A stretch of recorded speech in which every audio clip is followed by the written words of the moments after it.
Hi guys, today I'm going to be sharing with you all my recipe for my version of a sloppy joe. This is different from the regular or the common sloppy joe. I have beans or baked beans in here, and this is the way that I love a sloppy joe. So if you'd like to see how to make this recipe, then keep watching. So to make this sloppy joe, we're going to start with a skillet, but you want the skillet to be on off. You don't want to put on the skillet just yet. So it's a cold skillet, and I'm going in with my minced meat.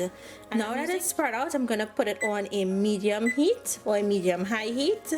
We want to brown up this meat evenly and continue to spread it out so that it crumbles evenly. So as it's cooking, I'm going to continue to break it up. And I'm going to go in with some chopped onions, some chopped pimento peppers, or you can use a red Fresno, and some minced garlic. And we're going to mix that in, and we're going to allow the onion to sweat out and get tender. You see how crumbly that meat looks? That's the consistency you want it to be. So I'm going to go in with some black pepper, just a little. I'm going in with some all-purpose seasoning powder. Now this all-purpose seasoning powder does contain salt, so I'm not adding any salt.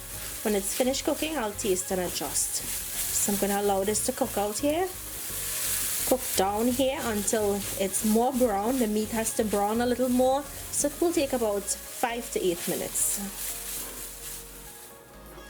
I'm just going to go in with a tin of this vegetarian baked beans. You can use any type of flavored baked beans that you like. I just prefer these. And this is just my own way of making sloppy joe. This is the way that I like it. And I'm just going to mix that in.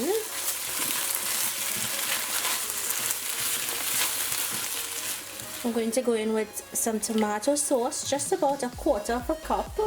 It's going to give this a really nice red color.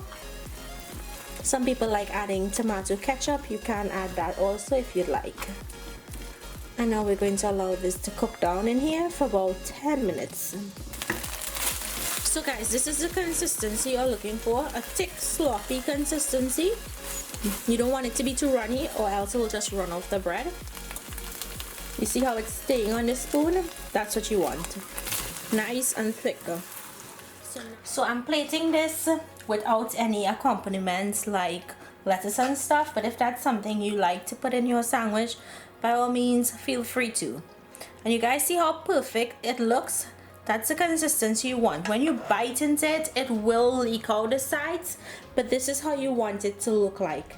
So I hope you guys enjoyed today's recipe. Make it and let me know down below. If you make yours differently, feel free to comment and let me know how you make it. This is just the way that I like it. So thank you all so much for watching, and I'll see you guys in my next video. Bye!